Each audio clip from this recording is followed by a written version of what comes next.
Exhibition is on until August and you can get tickets for free online. Now, time for something a little bit different. Mixing live performance and virtual reality, a new experience is on in the capital this weekend as part of the London Festival of Architecture. Set in a dystopian world, it asks the viewer to think about what life would look like if it was overrun with goats. Well, the exhibition has been described as mysterious and a bit bizarre.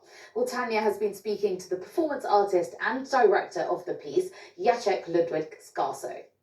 The idea of the goat came quite playfully. Essentially, what the project does is it asks you the question, what would happen if goats were to replace human beings as the Earth's most resilient animal? And so the choice of goats was, it started because obviously of the famous association between goats and stubbornness and resilience. So it started from that. But what was interesting with this project is that as we started to really explore the different connotations of this animal, we started to see all sorts of religious, mythological, folktale associations. So, for instance, in Greek mythology, the god Pan, which has the horns of a goat, but actually has the body of a human, or for instance, of course, in religion, the sacrificial goat, the association between goat and the devil. I think now that you're explaining about,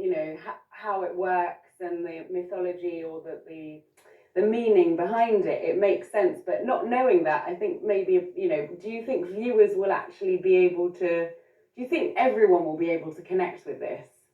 For us, one of the things that's very, very important with these projects is that they should have lots of different levels of entry. So they should be really enjoyed by the broader public. So very much, from children to adults, from specialists to just people who just want to try out something different. So at its core, it's a very playful experience. It talks about serious themes because it talks about the fragility of our environment. But equally, it does so with a tongue-in-cheek and poetic kind of tone. Part of the experience is this sort of virtual reality interaction kind of performance. How are you hoping that people interact? And what does performance art mean to you? That's a practice that we didn't have for a very long time because of the pandemic, and arguably it's now back. Such a joy to come back to the energy of the live experience. I think there's something. I think with the pandemic, we've all learned that there are so many possibilities in the digital and in the virtual.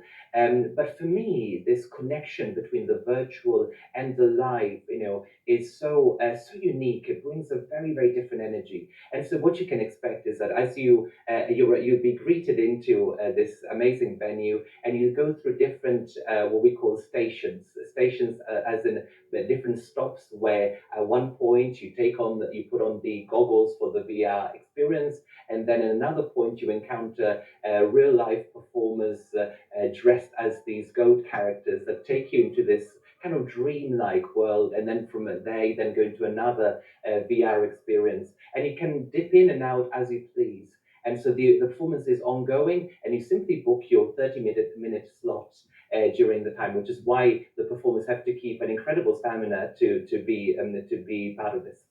There we are. Well, if you fancy finding out more, then that's on this weekend from today until Sunday at the Anise Gallery in Forest Hill.